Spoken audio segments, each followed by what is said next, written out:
Ahmedabad airport પરથી 2.5 કરોડથી વધુની કિંમતના સોનાના દાગીનાની ચોરી કરનારી એક હાઈ પ્રોફાઇલ ગેંગનો એરપોર્ટ પોલીસે પર્દાફાશ કર્યો છે.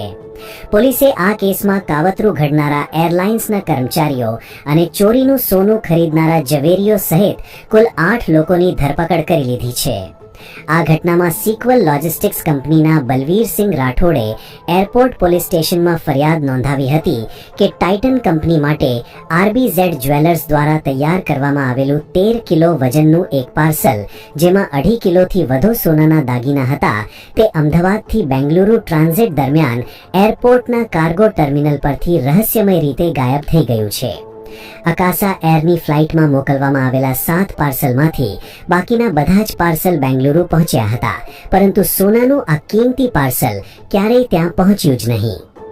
આ હાઈ પ્રોફાઇલ ચોરીનો ભેદ ઉકેલવા માટે એરપોર્ટ પોલીસે CCTV ફૂટેજ, ટેકનિકલ સર્વેલન્સ અને હ્યુમન ઇન્ટેલિજન્સની મદદથી ઊંડી તપાસ શરૂ કરી, જેમાં એરલાઇન્સના કર્મચારીઓની મિલીભગત સામે આવી.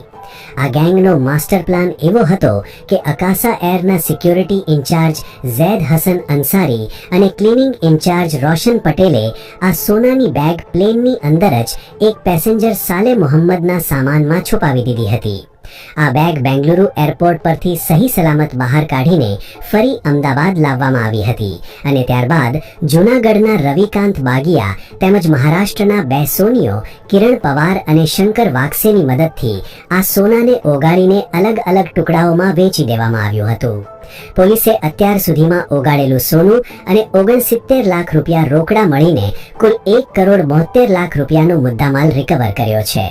જ્યારે આ કેસમાં સામેલ એરલાઇન્સના કર્મચારી જયેશ પરમાર અને ફારૂક સમા સહિતના અન્ય 4 વોન્ટેડ આરોપીઓને